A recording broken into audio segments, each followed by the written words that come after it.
4,8 %. Voilà la hausse à laquelle les PME pourraient être confrontées dès l'an prochain, et ce, pour les 3 prochaines années. C'est 1,8 % de plus par rapport au secteur résidentiel. Hydro-Québec en soi a les mains liées.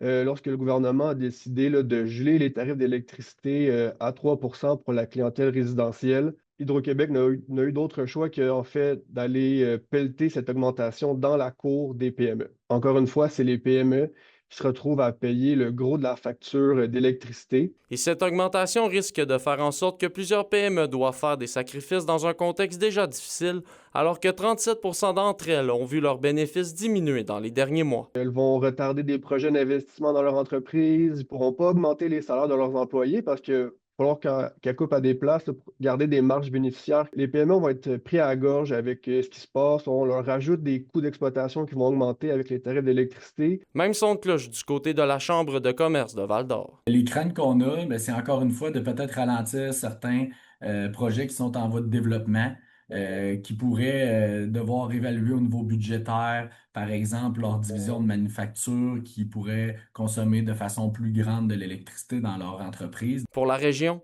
on craint également que ces tarifs puissent nuire à la compétitivité des PME. Chaque augmentation nous amène une perte de compétitivité puis de productivité. Puis au Canada, c'est déjà un défi qui est assez grand, en Abitibi aussi. Et il faut également s'attendre à ce que les conséquences se ressentent chez les consommateurs. Une augmentation des coûts entraîne souvent une augmentation des prix que les consommateurs vont devoir payer. Il va y avoir une augmentation qui va être liée face à ces frais d'électricité-là.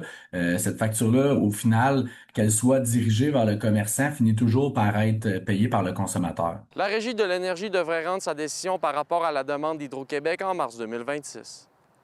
Olivier Morin, RNC Nouvelles, Rwanda.